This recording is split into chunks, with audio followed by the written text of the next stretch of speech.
He believed he had two things that mattered: a father who loved him and a wife who did the same.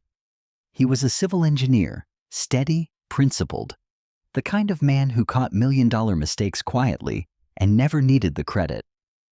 When his father Harlan died and left behind nothing but a small house and an old Ford truck, he grieved the way humble men grieve without spectacle. Then Harlan's estate attorney handed him a folder, and he discovered his father had secretly built a billion-dollar empire and never told a soul.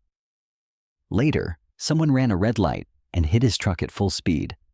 He survived, but lying in that ICU bed, bruised, bleeding, and completely still, he made the coldest decision of his life. He would let his wife believe he was dying. And when she leaned down and whispered into his ear, believing no one could hear her, he learned exactly who she was and exactly what she had done. What happened next, she never saw coming.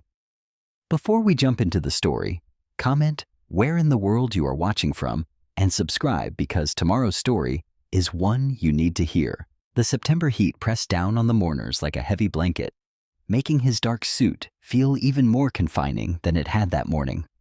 He stood at the edge of his father's grave, watching as people began to drift away from the service.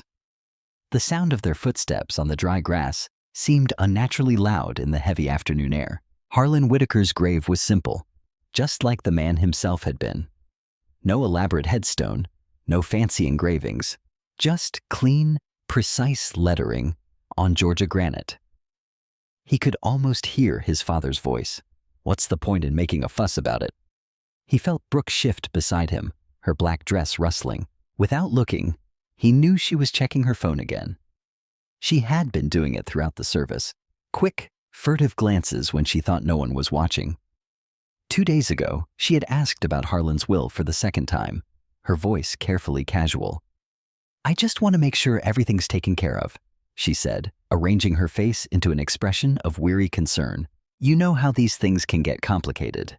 He remembered nodding, telling her what he believed was true, that there probably was not much beyond the house and whatever savings his father had managed to put aside. Harlan had lived simply.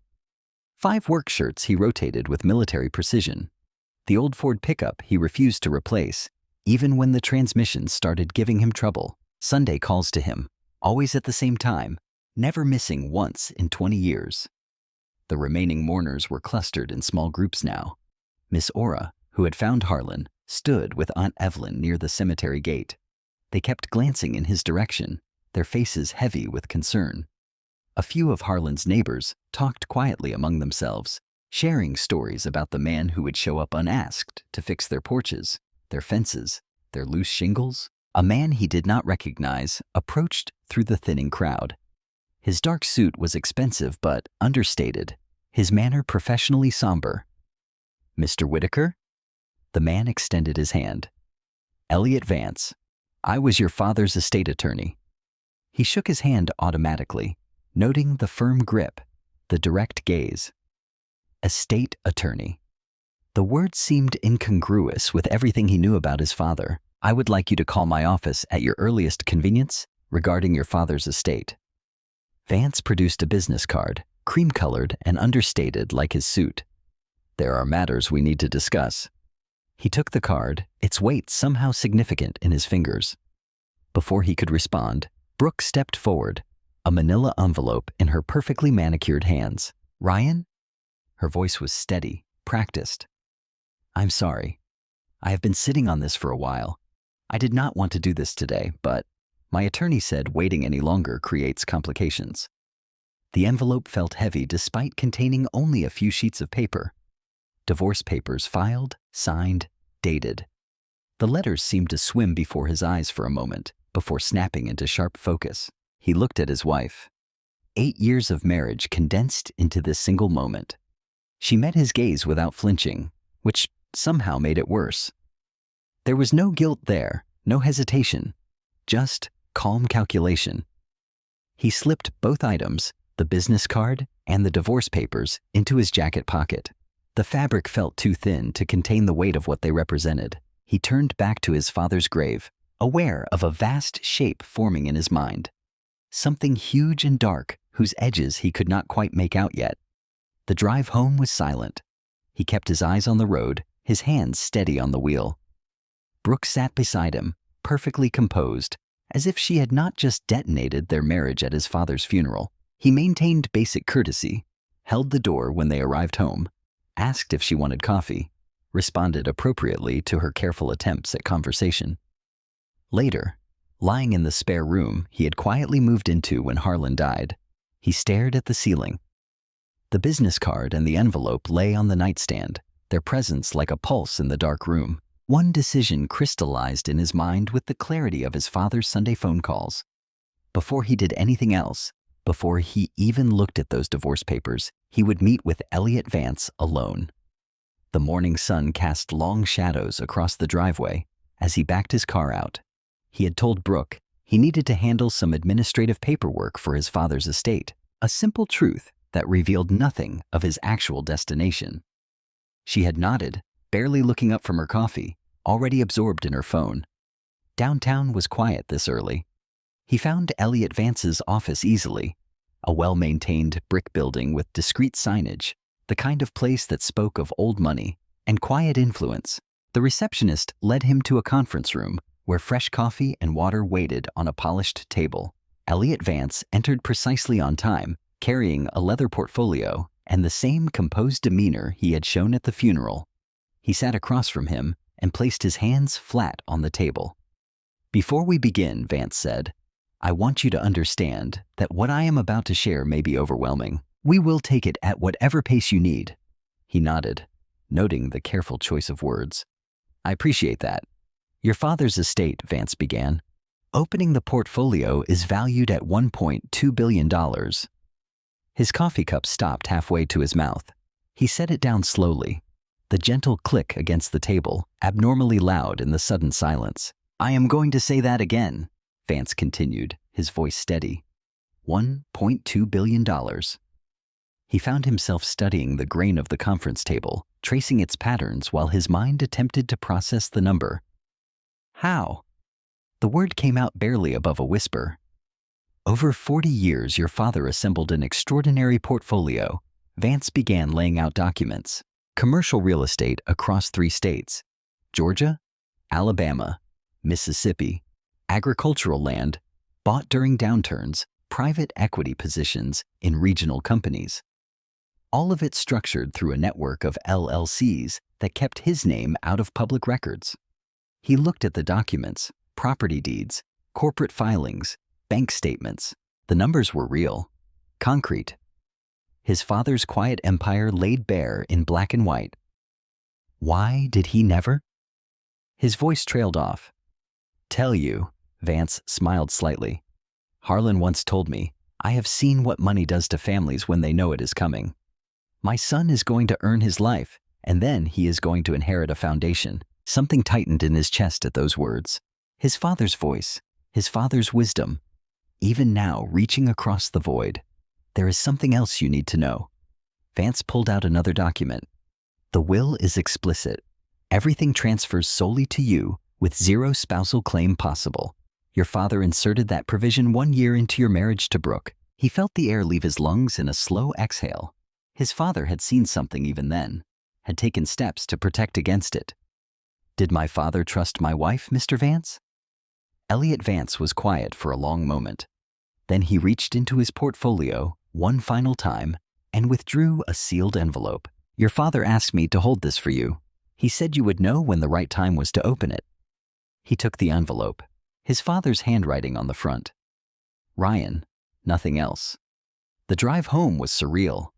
Streets he had known his whole life seemed different somehow, as if the weight of $1.2 billion altered even the familiar geometry of town. Now he understood Brooke's timing perfectly. Filing for divorce the day after the funeral before the estate became public.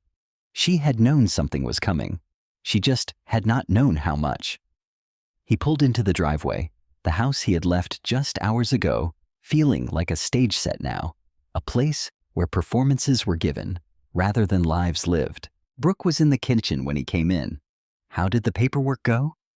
Her voice was carefully modulated, interested, but not too interested. "Fine," he said. "Just administrative things." He managed a small smile. I'm going to rest for a bit. Upstairs in the spare room that had become his sanctuary, he sat on the edge of the bed and looked at the envelope. His father's handwriting seemed to pulse slightly in the afternoon light. He broke the seal carefully and unfolded the pages inside. He read it once quickly, then again slower. By the third reading, his hands were completely steady, though everything else in the world had shifted on its axis. He sat in his childhood bedroom, the familiar space now feeling both comfort and witness as he unfolded the 4 pages of his father's letter. The afternoon light slanted through the window, catching dust motes in its beam as Harlan's neat, measured handwriting began to speak. Son, the letter began, if you are reading this, then certain things have already been set in motion that I hoped would never come to pass. What follows will be difficult to hear. Take your time with it. Remember who you are. He leaned back against the headboard, the same spot where he had studied for engineering exams years ago, and let his father's words wash over him. Harlan explained how earlier he had noticed something that did not sit right. Brooke had been making inquiries about his business holdings, careful, distanced inquiries through third parties that were clearly designed to avoid detection, the kind of moves that spoke of calculation rather than curiosity. I hired Russell Kane, Harlan wrote, a private investigator I have known for 20 years. I asked him to look carefully, and what he found confirmed everything I had been feeling, but could not prove.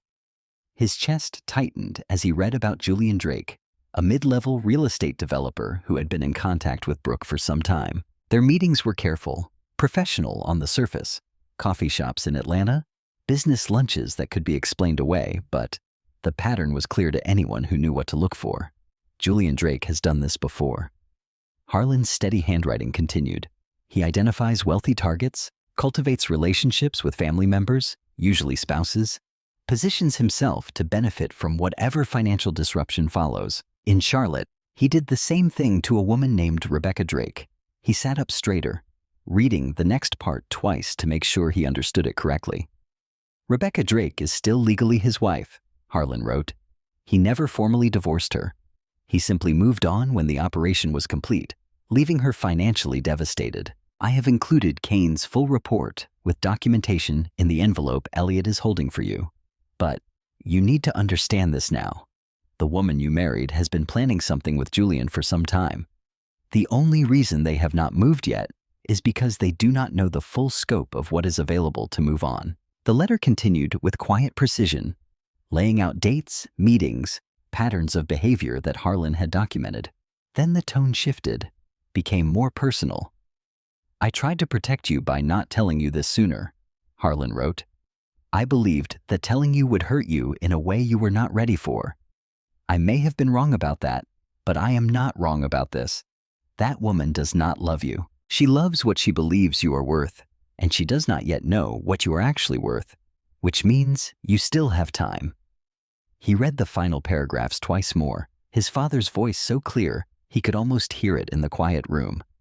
You are more than they believe you to be, more than I perhaps showed you. Build what is yours, and let nothing diminish it. Not grief, not betrayal, and not the smallness of people who could not see you clearly. With hands that had grown steadier with each reading, he folded the letter carefully and placed it in his jacket pocket. He stood for a moment, looking at himself in the mirror above his old dresser. His face showed nothing of what he had just absorbed. Good. He went downstairs to find Brooke preparing dinner, a normal evening ritual that now felt like watching a play he had seen too many times to believe anymore. He helped set the table, made appropriate small talk about his day, watched her perform the role of concerned wife with the same precision she had always shown. When she went to check on something in the kitchen, he took out his phone and called Aunt Evelyn. His father's sister answered on the second ring. Ryan, are you all right? I need to see you tomorrow morning, he said quietly. It is important. There was a slight pause. Then, come at 9. I will make coffee. Thank you. He ended the call just as Brooke returned with the serving dish.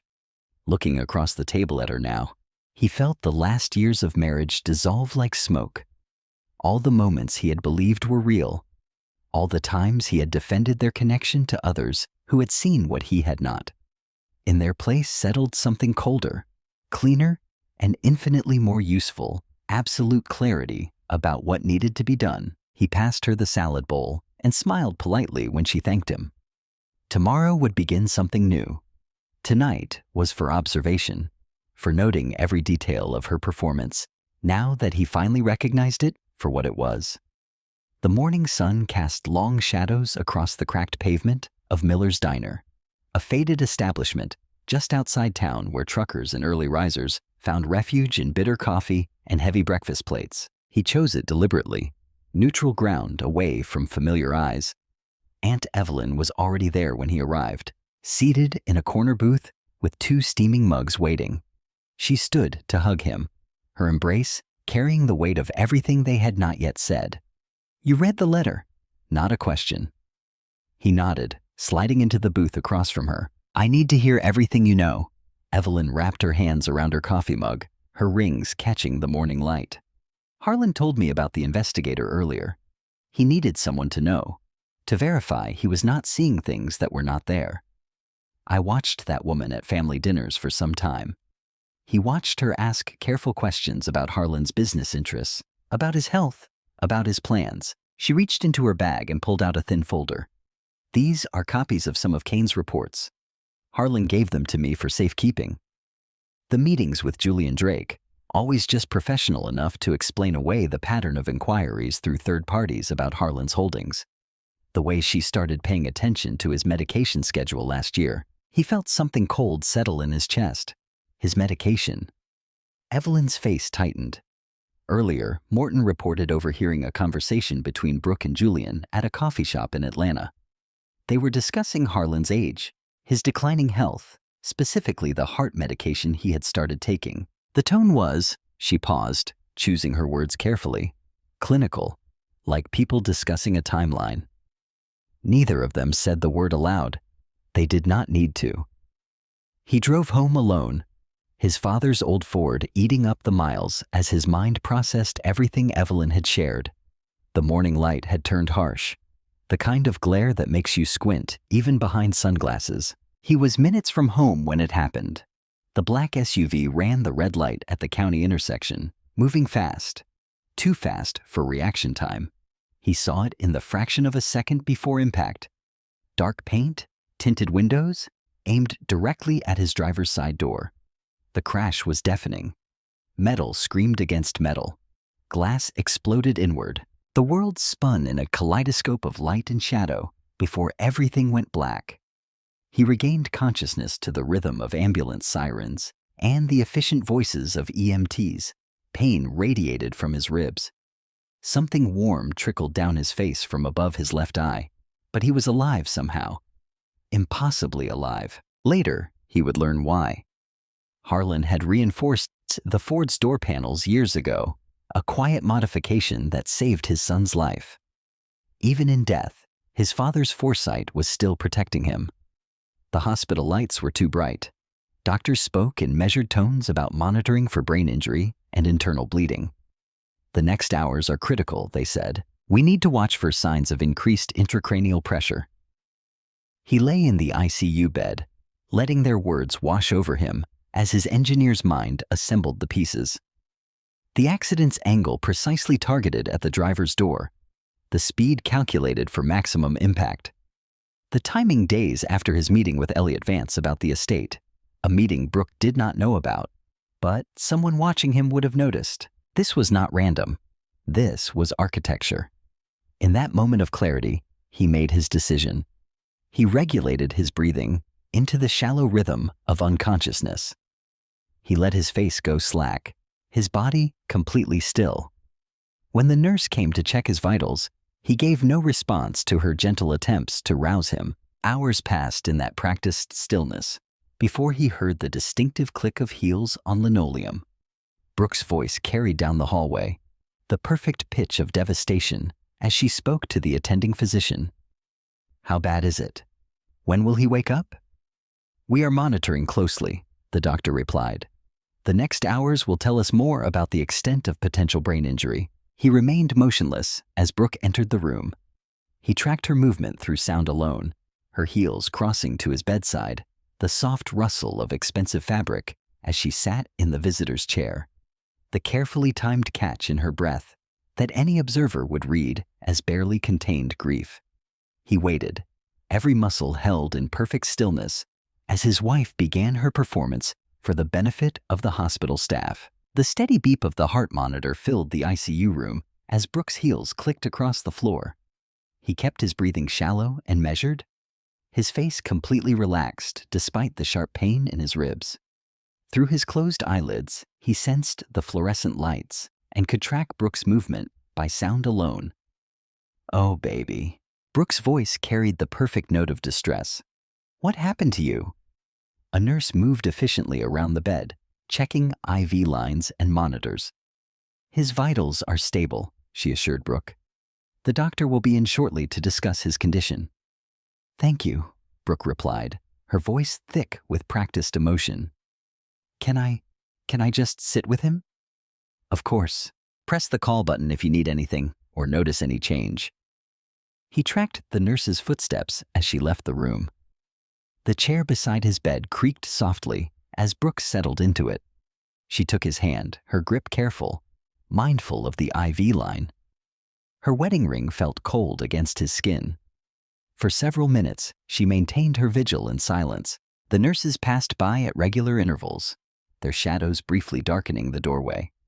Brooke would squeeze his hand whenever they passed, a small gesture for their benefit. Through it all, he kept his body completely still.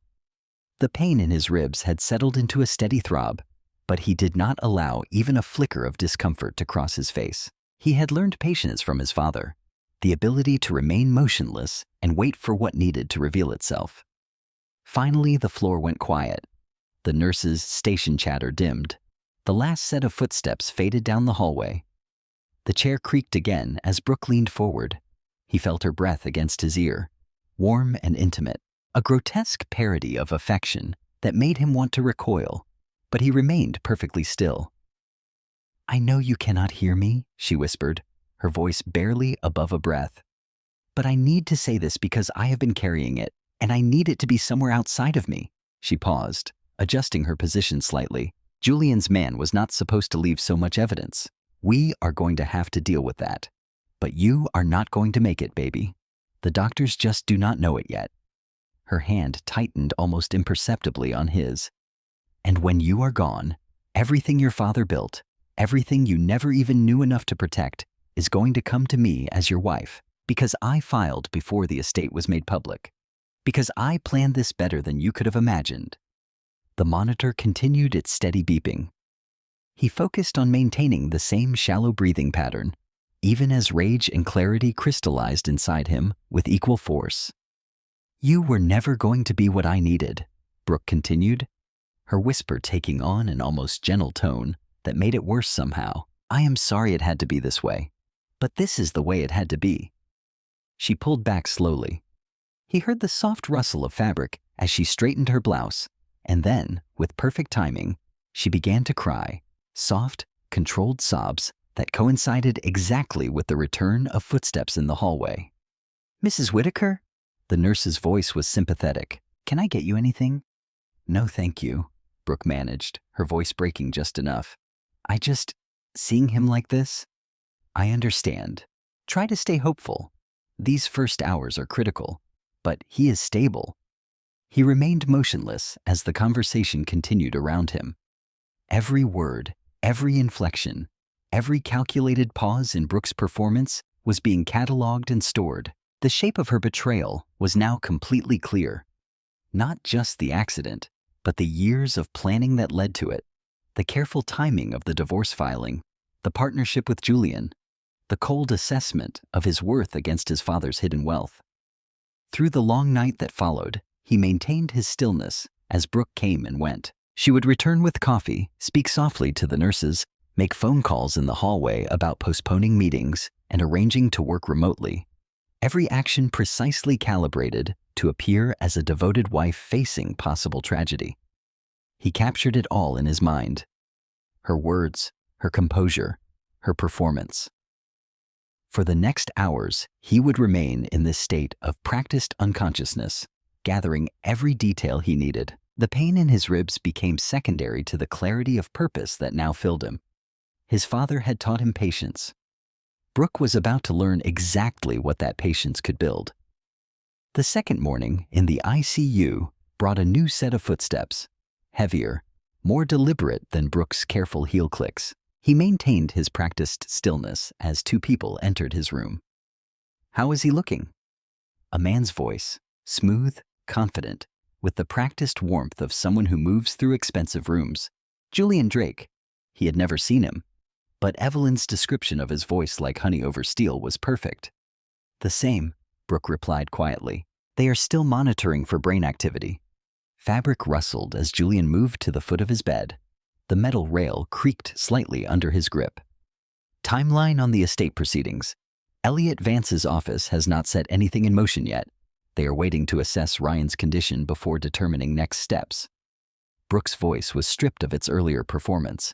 Businesslike, direct. Good. That gives us room. The Florida account is structured exactly how we discussed. Once his legal status is formally assessed, everything moves through the channels we established. Julian spoke with the calm authority of someone reviewing a routine business plan. The driver is being handled. My contact confirmed he is across state lines and the vehicle has been properly disposed of. And the accident report, clean local jurisdiction, overworked department. They will process it as a standard traffic violation, especially given the location. A pause. "You are sure about the will?" I saw the envelope Elliot gave him at the funeral. He never had time to review anything before. Brooke's voice trailed off. "The filing date on the divorce papers establishes my position clearly. Once he is declared, let us focus on immediate priorities." Julian cut in smoothly. "I will have Marcus run the account verification tomorrow. Keep everything moving exactly as planned." Their voices dropped lower, discussing technical details about wire transfers and LLC structures. He memorized every name, every reference, every fragment of information they let slip. Julian's confidence was the particular arrogance of someone who had never faced real consequences, who mistook the absence of resistance for the absence of danger. They left after minutes. He remained motionless through the rest of the day, through the night, through the steady rhythm of nurse checks and vital sign monitoring. On the morning of the second day, he opened his eyes. "Doctor," the nurse's excited voice carried down the hallway. "He is conscious." He blinked slowly, letting his eyes adjust to the light. He made his movements careful, groggy. When the doctor arrived, he answered questions with deliberate confusion. Yes, he remembered driving. No, he was not sure what happened after that. Brooke arrived within minutes, her heels announcing her approach. He turned his head slowly toward the door. Her performance was flawless. The catch in her breath, the trembling step forward, the perfectly timed tears. "Ryan?" Her voice shook. "Baby, can you hear me?" He reached for her hand, letting his movements be unsteady. "Brooke." She broke down, pressing his hand to her face. He maintained his own performance with equal precision. The grateful husband, overwhelmed with relief, focused only on recovery. He thanked the doctors earnestly. He asked simple questions about the accident. He did everything expected of a man who had just returned to consciousness with no memory of the impact or what followed. That afternoon, Aunt Evelyn visited. He watched her face as she entered, watched the fraction of a second when her eyes met his, and he knew that she knew. She sat beside him without a word and took his hand. He squeezed once deliberately. She returned the squeeze with equal purpose. They sat in comfortable silence. No words were needed. Evelyn had known Harlan better than anyone, had watched him build an empire through patience and precise action. She recognized that same patience in his eyes. Now the following day, he was discharged. He let Brooke help him into the car, accepted her careful attention at home, and spoke warmly about wanting to focus on healing their relationship. When she mentioned the divorce papers, he shook his head gently. "The accident has given me perspective. Let us not make any decisions right now." She agreed readily, visibly relieved. Her relief was not the emotion of a wife grateful for reconciliation. It was the relief of someone whose plan was back on track. The morning after discharge, he dressed carefully in work clothes. "I need to check in with my crew," he told Brooke. "Just briefly.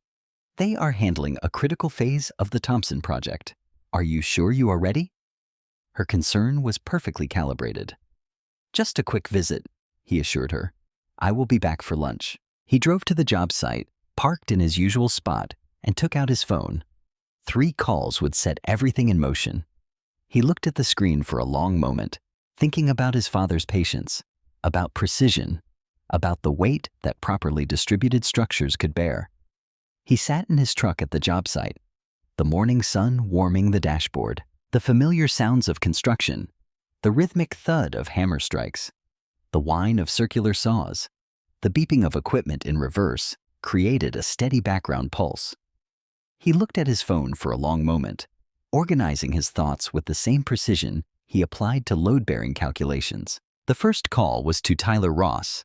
They had not spoken in some time, but that was their friendship. Time did not dilute its substance. Tyler answered on the second ring. "Ryan, everything okay?" "No," he said quietly. "I need your help, Tyler, and I need you to hear everything before you respond." For the next minutes, he laid out the sequence of events with careful detail. Harlan's death, the hidden wealth, Brooke's divorce filing, the accident, and everything he had heard in the hospital room. He described the Florida LLC Julian had mentioned, the references to accounts and transfers. His voice remained steady, controlled. When he finished, Tyler was silent for several beats. "Then give me days. I will need complete access to your banking records and any documentation you have of joint accounts with Brooke. You will have it within the hour. Ryan." Tyler's voice had the controlled precision that meant he was already working the problem. "I will find everything. Every dollar, every transfer, every shell structure they built." The second call was to Detective Owen Blake. Elliot had given him his number with a specific note. "When you need someone who understands both evidence and discretion." Blake's voice was professional, measured. He relayed what he had heard in the hospital room. Brooke's whispered confession, Julian's discussion of the driver, and the accident report, every detail that pointed to premeditation. Blake listened without interruption. "I have a contact in the sheriff's department," Blake said when he finished. "I will pull the accident report and traffic camera footage from the surrounding intersections immediately. Give me hours for the initial documentation. The driver? If there is a connection between the registered owner and either your wife or Julian Drake, we will find it. Vehicle forensics, phone records, financial trails, everything gets documented properly." The third call was to Elliot Vance. His voice was calm, deliberate. "I need the estate transfer completed immediately and with complete discretion, and I need to understand Brooke's legal exposure given what is emerging." Elliot absorbed his account of the hospital room revelations without visible reaction. "The estate is entirely protected. Your father's provisions were explicit, and the transfer documentation is already prepared. I will begin moving everything through the established channels today." A pause regarding criminal exposure. "I am sending you the contact information for Russell Kane. He is a criminal attorney I trust completely. Call him today." He ended the call and sat watching his crew work. The Thompson Project's foundation was taking shape, each pour precisely timed, each structural element properly placed. He had always understood buildings this way, as systems where every component had to bear its designated weight. What Brooke had built was about to collapse under its own pressure. Days later, Tyler called. His voice was controlled in the way it got when he had found something that genuinely disturbed him. "Over some time," Tyler said without preamble, "she moved dollars out of your joint accounts. Small increments carefully timed to avoid automatic alerts. Everything went through 2 intermediary accounts into a Florida LLC co-owned by Brooke and Julian Drake." He paused. "The LLC has no actual real estate holdings, just outgoing transfers, including one wire transfer earlier to a private security contractor in South Carolina. A man named Darius Flint. The connection? Flint has a prior arrest for vehicular assault and his name appears in the sheriff's accident report as the registered owner of the black SUV that hit you. Tyler's voice was very precise. Ryan, she paid for the attempt on your life with money she stole from your own accounts. He absorbed this. Then he called Blake. The traffic cameras, Blake said immediately. We have footage from 4 intersections. The SUV followed your truck for minutes before impact. No braking, deliberate speed and angle.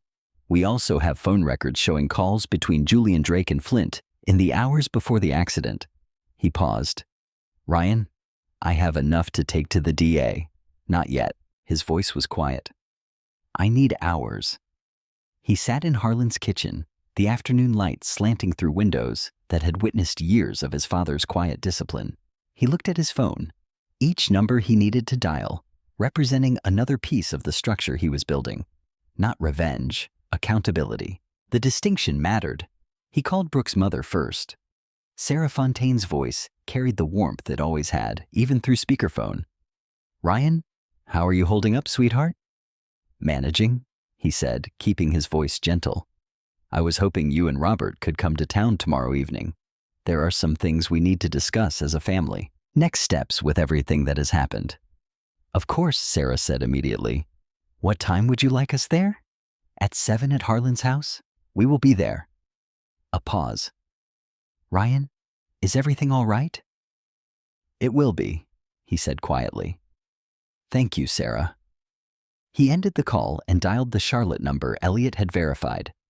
Rebecca Drake answered on the 3rd ring. Her voice was composed, precise, the voice of a woman who had been waiting for this call without knowing when it would come. Mrs. Drake, this is Ryan Whitaker. Elliot Vance gave me your number. Yes, she said simply. I have been expecting to hear from someone eventually. Julian is not as careful as he believes himself to be. He listened as Rebecca outlined what she had documented over the years since Charlotte. Bank records, text messages, patterns of behavior that matched exactly what Harlan's investigator had found. She had been watching, gathering, waiting for the right moment and the right ally. I can be in town tomorrow evening, she said. I will bring my attorney and my complete file. Thank you, he said. There will be a detective present. Good. Rebecca's voice carried the particular weight of someone who had held something heavy for a very long time. It is time. He called Elliot next, confirming what he already knew. The estate transfer had completed days ago.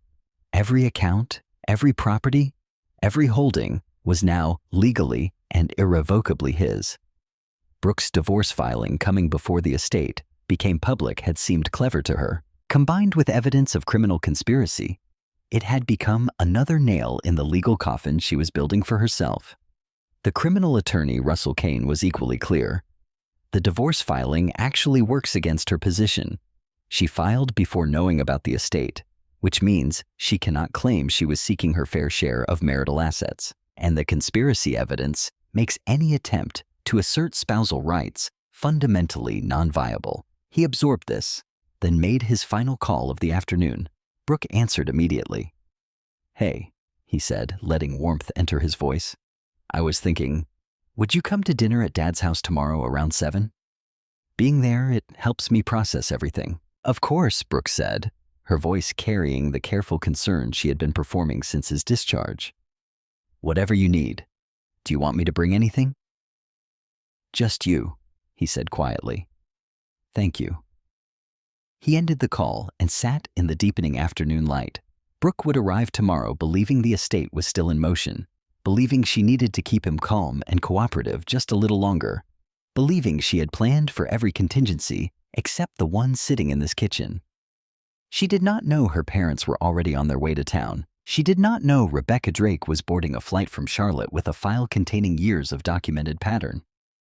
She did not know Detective Blake would be on the porch with a case built strong enough to withstand any attorney's attempts to dismantle it.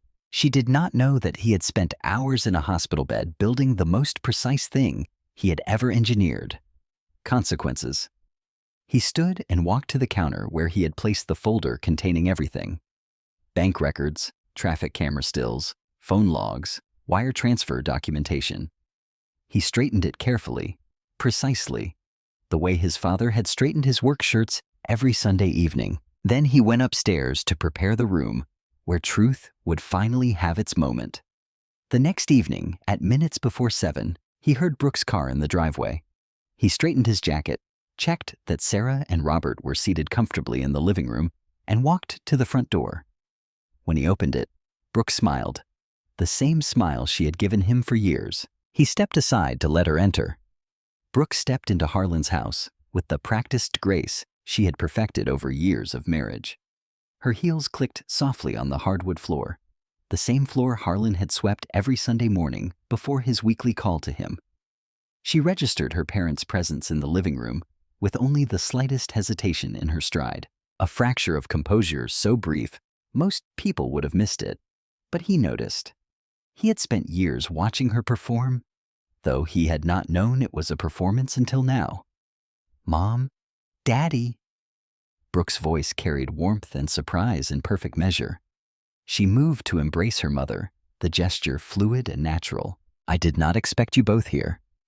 Sarah Fontaine stood to receive her daughter's hug, her own movements slightly stiffer. Robert Fontaine remained seated, his hands clasped tightly in his lap, his eyes fixed on a point just past his daughter's shoulder.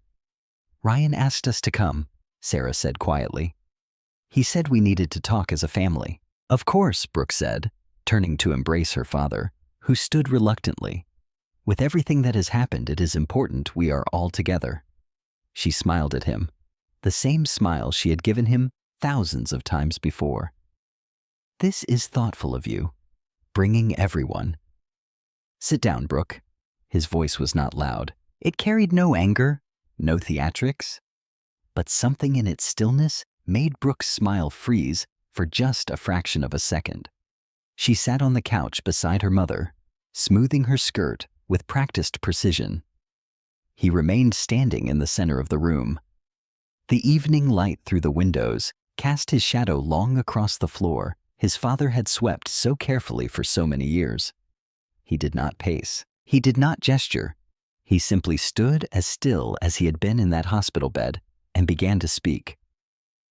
"Weeks ago, in my hospital room, you whispered something in my ear. You thought I could not hear you. You were wrong." Brooke's face remained composed, but her fingers tightened slightly on the fabric of her skirt. "You told me Julian's man was not supposed to leave so much evidence. You told me you had planned it better than I could imagine. You told me everything your father built would come to you because you filed before the estate went public." Sarah Fontaine made a small sound. Robert's jaw tightened visibly. "Over the past years," he continued, his voice maintaining its careful evenness, "you moved dollars from our joint accounts, small amounts carefully timed. All of it went to a Florida LLC you built with Julian Drake." Brooke started to speak. He continued as if she had not moved. "The LLC made a wire transfer to a private security contractor in South Carolina, a man with a prior arrest for vehicular assault, the same man whose name is on the registration of the black SUV that followed my truck for minutes across 4 intersections before impact." He placed a thick folder on the coffee table. He did not open it. "I have everything, Brooke. Bank records, phone logs, traffic camera footage, the call between Julian and the contractor the night before the accident. In approximately hours, all of it goes to the district attorney's office." He paused. "I wanted you to hear it from me first, out of respect for what I once thought we had." Brooke's performance began immediately, tears welling up, hands trembling slightly. "This is insane. I do not know what you think you heard, but you were injured, confused, and Julian, he is just a business associate. You have always been so distant, so unavailable emotionally.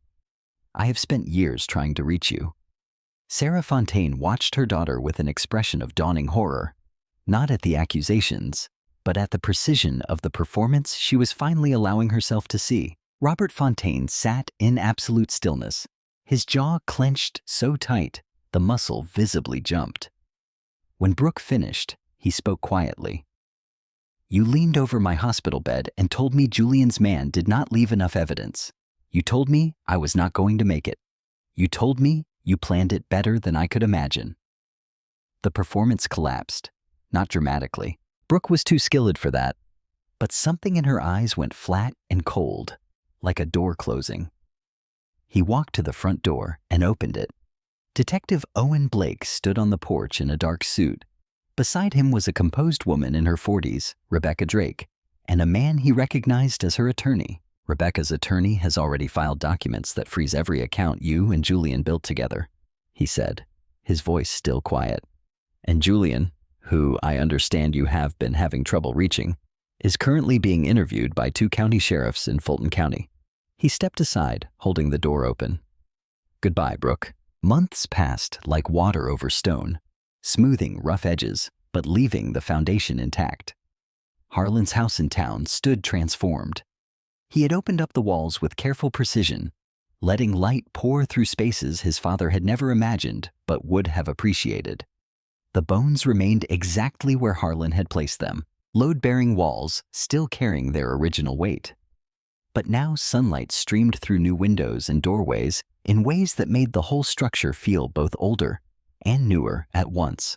The old Ford sat in the garage, its reinforced door panel a quiet reminder of Harlan's foresight. He drove it when he needed to think, when decisions required the specific kind of clarity that came from sitting behind the same wheel his father had gripped for decades. The legal consequences had fallen with the same precision he brought to every structural calculation.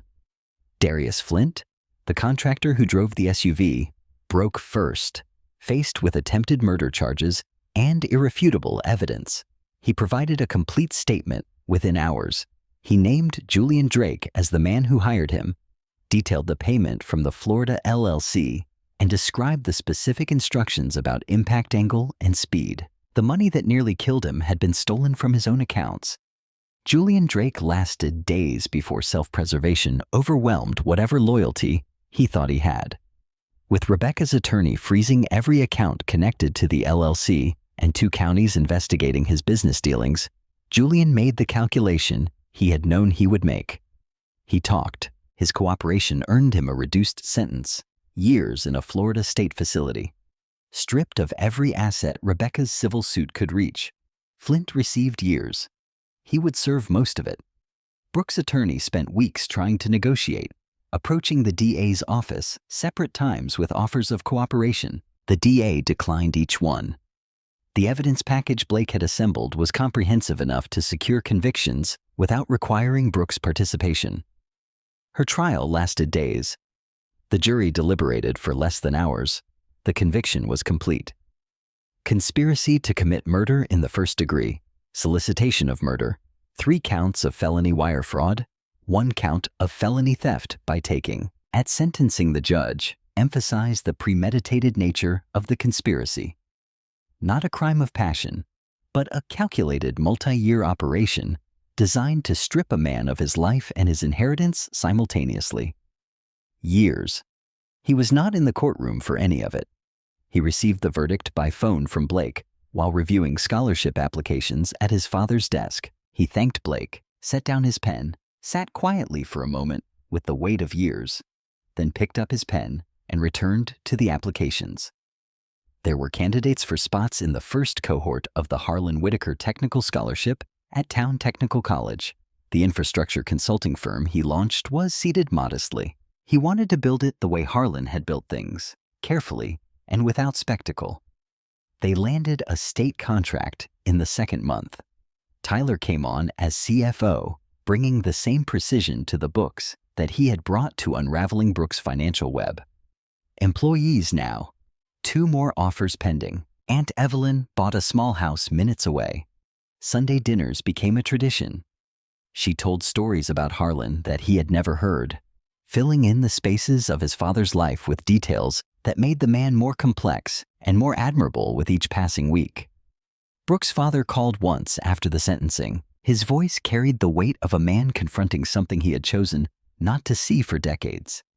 He apologized for his daughter's choices, for not seeing her clearly, for the years he spent in a marriage built on calculation rather than love. He told him there was nothing to apologize for. He told him Harlan had always liked him, which was true, and which seemed to mean something to the man on the other end of the line. They spoke for minutes, Neither mentioned calling again. Some conversations are meant to close chapters, not open new ones.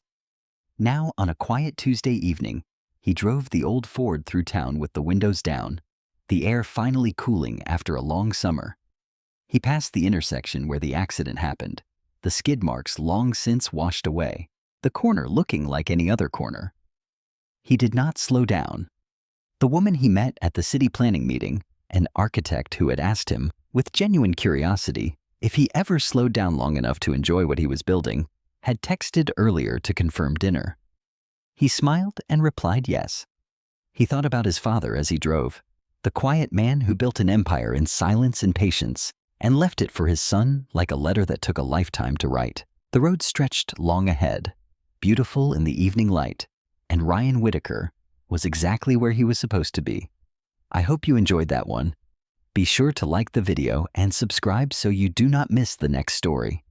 I have picked out 2 more for you that I think you will really like.